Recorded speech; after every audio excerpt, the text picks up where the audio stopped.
going, guys? I'm Lazarus Black, and welcome back to Whispers of the Well.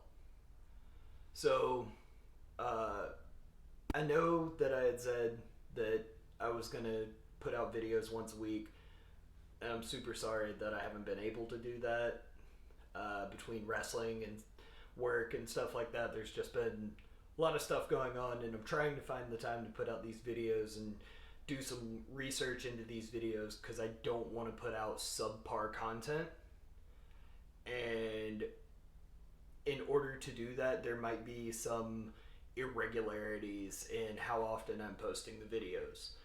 So I'll try to get them out as regularly as I can. I post these videos on my Facebook and everything like that so that the people who are actually following and do want to learn, they're able to see them, and hopefully they're subscribed and getting the notifications and stuff like that.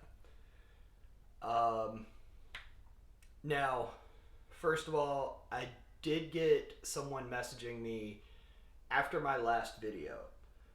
They were asking me questions about like good resources to look into and YouTube channels and places to avoid and things like that. So I'm going to do like a quick rundown of my suggestions on that. These are just my opinion, so you can take it with a grain of salt. But the first thing I always say is you should always do your own research.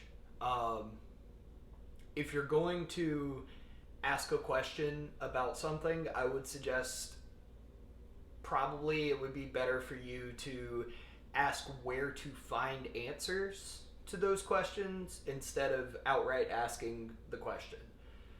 Now, if you have trouble with that, then obviously sometimes we all need to just ask somebody outright, hey, what does this mean? What is the deity associated with this particular thing? Sometimes you just have to ask questions because honestly, our records as heathens specifically aren't that great throughout history. A lot of things were destroyed. So sometimes it's better to just get the answers from your community. But to get the basics down, I suggest a couple of books, which I'll go through those in a second. YouTube can also be a pretty great learning tool for things like that. You do have to be careful, however, because when it comes to YouTube, me personally, I watch a couple of different people. One of my biggest ones to watch is definitely Ocean Keltoi. He is a heathen YouTuber who goes into the recreationist heathen path a lot more in depth than most other creators do, and he's also a really good guy. In the same vein as him, I recommend WolfTheRed. They actually do a lot of videos together. They even have a podcast that I think is still running called The Omnipotent Beard. Jackson Crawford, he's a great one. And AliakAi. Now, she's not a heathen. She is Greek. She's a Greek pagan. I can't think of the name for that off the top of my head right now. I really should have researched that before I made this video.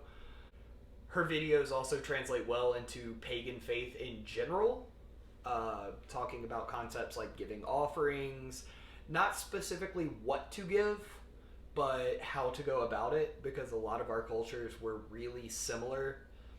If you look through history, a lot of the ways of giving offerings, and honestly, a lot of the things that they gave as offerings were even similar across a lot of different cultures. There's also Wind of the Worldtree. Beowulf is an amazing philosopher and really well researched. He is an Anglo-Saxon heathen, so some of the stuff he says might sound a little different, especially coming from someone who's specifically looking into Norse heathenry. But it all boils down to different sects of very similar faiths. So he's another one that I suggest. Now, in terms of guys to avoid, the big one, Steve McNallen. I don't even think he's on YouTube anymore, but you can still find a lot of his stuff. He is the leader. No, he's not the leader anymore. He was the founder of the AFA, the Asatru Folk Assembly, which is an organization that I will 100% stand against. They're a folkist organization, and a lot of his ideas are based around eugenics, race purism, and most of his ideals, honestly, can be traced back to like the 40s in Germany, where there was a certain group of people that believed heavily in racial purity. I think you can understand who I'm talking about. I would definitely avoid anything he does. Also, he's probably one of the most popular YouTubers when it comes to heathenry and Norse paganism in general. I would suggest to avoid the Wisdom of Odin.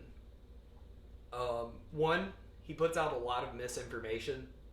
I'm pretty sure he just makes stuff up on the fly, just judging by how much stuff that he has said does not match up with any of the research I've ever done. And he dodges a lot of questions when it comes to whether or not he supports the AFA or Steve McNallen or any of that kind of thing. He's also very transphobic. He's very homophobic. He's not a good person. I definitely suggest avoiding his YouTube channel specifically. Now, in terms of books, one of my favorite guys to read his stuff is Jackson Crawford. He does a lot of really good translations of Norse materials, because you can find other translations that are decent, but I found that his translations are really consistent.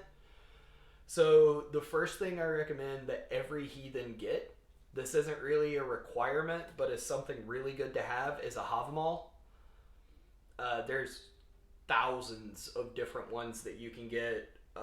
This one is the Wanderer's Havamal. It's translated and edited with Old Norse text and related texts by Jackson Crawford. The Havamal basically translates to the wisdom of the one-eyed or the words of Odin, and it's kind of misunderstood because a lot of people look at it as a Bible, but I don't suggest looking at it that way. It's a very good read. It's a very interesting read, and there's a lot of things in here that just make sense. But in that same vein, there are also a lot of things in here that are very dated. So obviously this stuff was written, I believe the Havamal was recorded or translated in roughly the 1400s. I'm not quite sure on that. So it was translated by a Christian scholar who was studying the ways of the Norse people, of the Germanic people. So it's not as inaccurate as people think, because he did actually care about preserving the history of that culture. So I would say that his interpretations of it were pretty faithful. Obviously, if you read something like the Poetic Edda, you can see his influences from Christianity put into that. So if you're new to this, I don't really recommend it. I would definitely recommend the Poetic Edda first, which is actually where the Havamal comes from.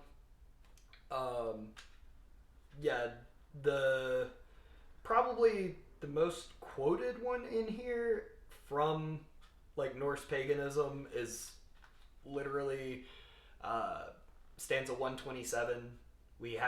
I talked about before Declaration 127, talking about standing against the AFA and white supremacist beliefs.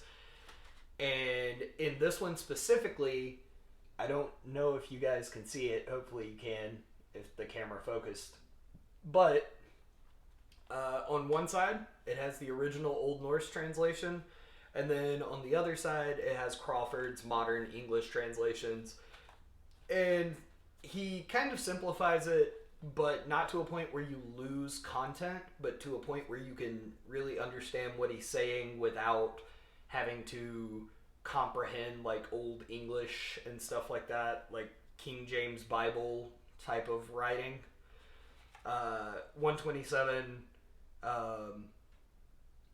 If you'll take my advice, you'll profit. If you learn it, it'll do you good. To if you remember it, when you recognize evil, call it evil, and give your enemies no peace. That is something I live my life by. So obviously, the Havamal is the first thing I will happily recommend. Next, the Poetic Edda. Now, this one is also translated by Jackson Crawford. Highly recommend it. It has sagas of all of the gods. It has the saga of creation. Personally, I don't recommend like getting heavy into like trying to believe like the creation story of Norse mythology. I'll get into that probably in a different video. I might talk on it a little bit in this video, but it comes down to the idea of mythic literalism, where basically you look at the myths as absolute fact instead of being stories to explain things that people at the time couldn't explain.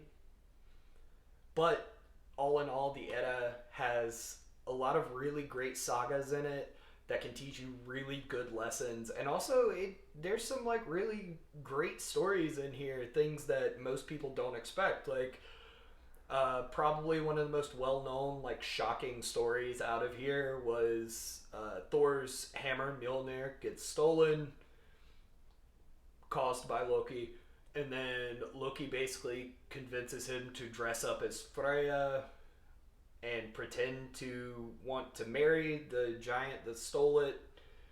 And then once he gets the hammer back, he rips off the dress and like kills all of them. It's a really interesting story. And like I said, there's a lot of great stuff in here, a lot of great information. There's stuff about rituals, there's stuff about offerings, there's all kinds of stuff in here that's really great to use. Next up is another Jackson Crawford translation. This is another one that I recommend to beginners in this religion. It's the Saga of the Volsungs, and translated by Jackson Crawford. This one also comes with the Saga of Ragnar Lothbrok. So if you're getting into the religion mainly because you saw Vikings and you got really excited about Vikings, the Saga of Ragnar, like, that's where they got most of the ideas for the show from. There's also other stuff that's pulled from the Saga of the Volsungs, the Sagas of Sigurd, and they all just kind of lumped it in to say Ragnar did it or Ragnar's sons did it. But it's really interesting read. Once again, stuff that can help you kind of get to a point where you understand what people were thinking in that time and how they viewed heroes and how they viewed people around them. So that's another one I definitely recommend. You can actually get a set on Amazon that comes with the Poetic Edda and the Saga of the Volsungs. I think that's what I did with this. Yeah, definitely recommend that. And then the last one I recommend, this one's really interesting. It's A Practical Heathen's Guide to a Satru, and it's by Patricia Lefebvre. I probably just butchered that last name. But this is one I highly recommend. It is written by a heathen about heathenry. And some of the stuff in it is a little literalist when it comes to like the myths and the way they view them, but it's not to a harmful level. This is definitely one I suggest. Now, this book breaks down really well things about like the history of the religion. It goes into detail about other practices that involved heathenry. It goes into the deities, and even the minor deities, the ones that don't really get talked about that often, where it pulls from other sources than just the Poetic Edda and the Prose Edda. And it breaks them down into really simple terms where you can grasp the concept of it. And honestly, it's not that dense of a read. It's... let's see... oh, and it has a glossary in the back, which is really helpful when you've already read the book and you're just kind of looking for just what does this word mean, or what is this deity known for. It's really helpful in that aspect. It's only about 225 pages. I definitely recommend it. It helped me to understand a lot of things that were really hard for me to understand. I forgot 2 things that I was supposed to grab for this video, so for you guys it'll be pretty much instant, but for me, I'm going to now run around my apartment and try to find this stuff.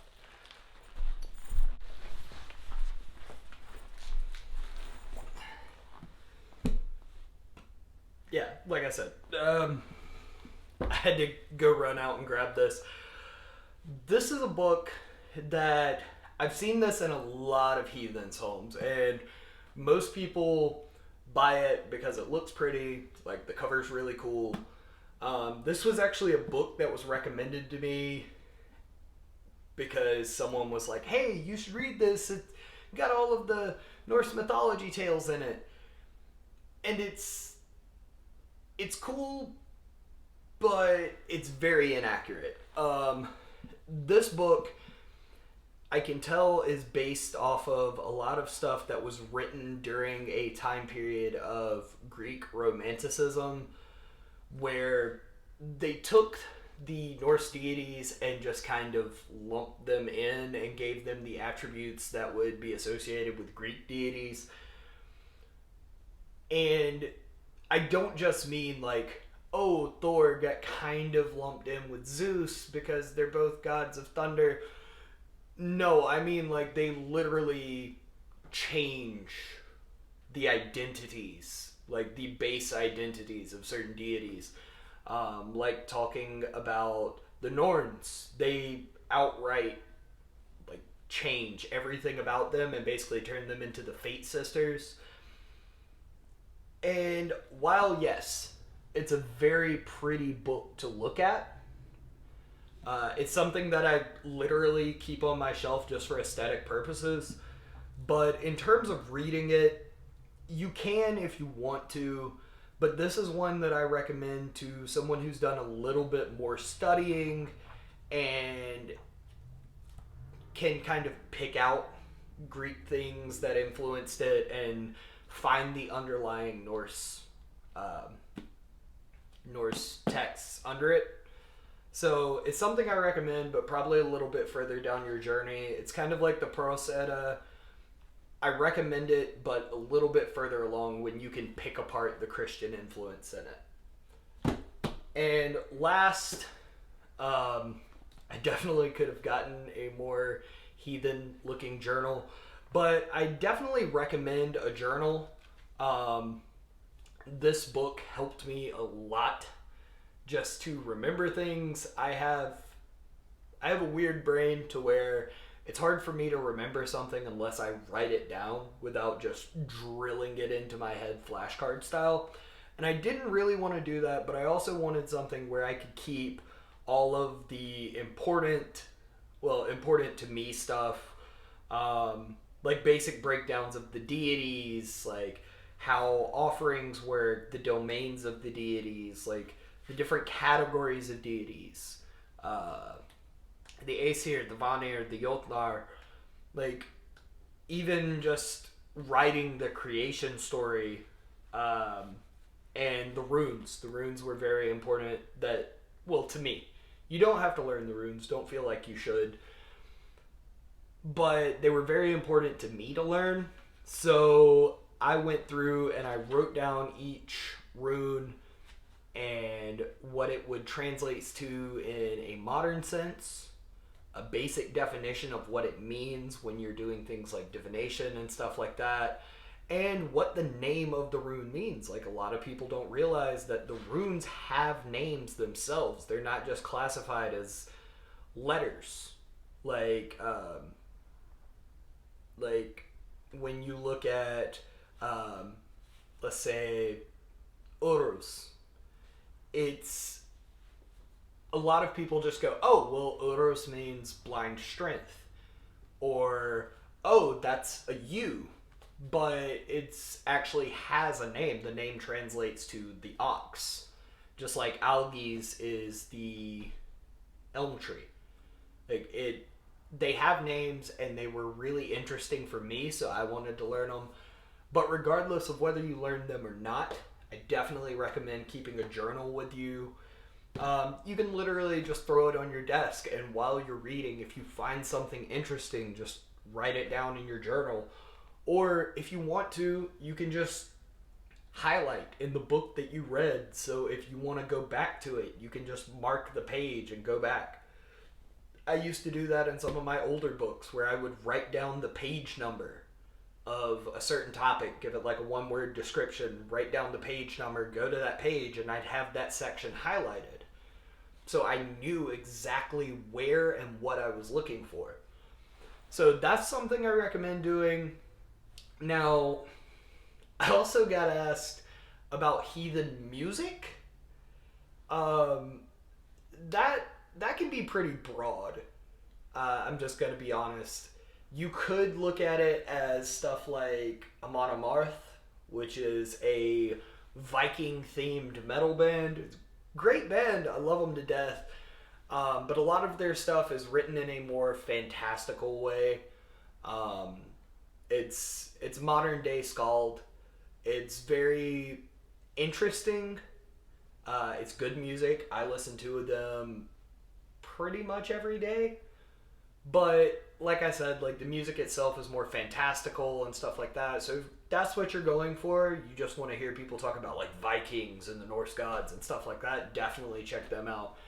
In terms of, I think this guy was talking about like worship music.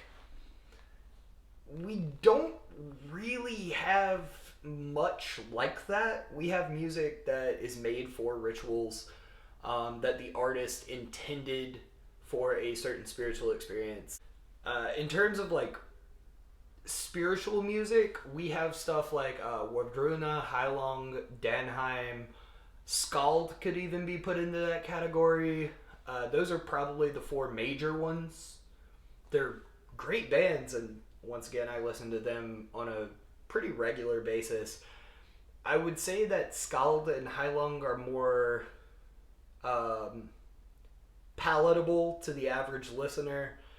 It's very melodic and things like that, whereas Heilung is more, I don't want to use the word primal, but it's very much so. A lot of like bone instruments and loud drums and shouting and chanting. It's very awesome music. It really hits you somewhere deep down. You don't really understand it. Those are the ones that I recommend, at least off the top of my head. Amon Amarth, Heilung, Danheim, Wardruna, and Skald. Those are the ones that I would suggest to anyone if they want to look into Norse music or heathen music or whatever you want to call it. I actually listen to Wardruna while I'm meditating. I'll play it sometimes while I'm giving offerings. It just helps me to get in the right headspace. So when it comes to research and things like that, these are just the books that I suggest to get you started. Outside of that, expand your horizons. Learn how to, for lack of a better way to put this, learn how to pick apart the bullshit. Because there's going to be a lot of it. I also recommend reading Tacitus Germania. That's another great one. It does take some liberties. I mean, obviously, they are talking about an enemy. So I wouldn't take everything he says exactly to heart, but at the end of the day, Tacitus was a philosopher, so he would have written everything at least mostly accurately, as long as it didn't piss off the emperor. So that's another one I'd recommend. And I actually don't have a physical copy of it. I read it on my phone. The Apple bookstore is an amazing place. So those are what I recommend to get started. Get these 3 books, the Volsungs, the Havamal, the Poetic Edda, and then I definitely recommend the Practical Heathen's Guide to Asatru. Get you a journal. Start doing your own research. There's a reason we call this the religion with homework. There's a reason the highest deity in our pantheon is literally a god of wisdom, who is himself not all-knowing. He is always seeking more wisdom. And I personally feel like we should do the same. So with that, I will try to put links to where you can get all of these books on Amazon. At least the 4 that I do recommend. If I can find a link for Tacitus's Germania, I'll put that in there as well. But I'll put those links down in the description. Most of these books are pretty cheap. Like, I think $20 is the most I've paid for a book so far. And I'll put in links to the YouTube channels that I mentioned. And I'll see you guys next time. Hopefully it won't take that long.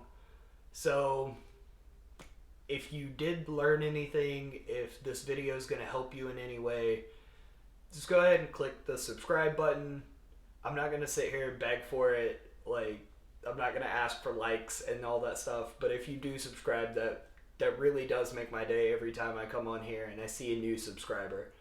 So if you guys would do that, that'd be awesome. If you find this channel, like, helpful to you in some way, or if you know someone who is looking for information, doesn't know where to find it, shoot them this video. Maybe me listing off some resources for them gives them a starting point, like it did for the guy that messaged me. So, with all that being said, hopefully I'll see you next time. Thank you for watching Whispers of the Well.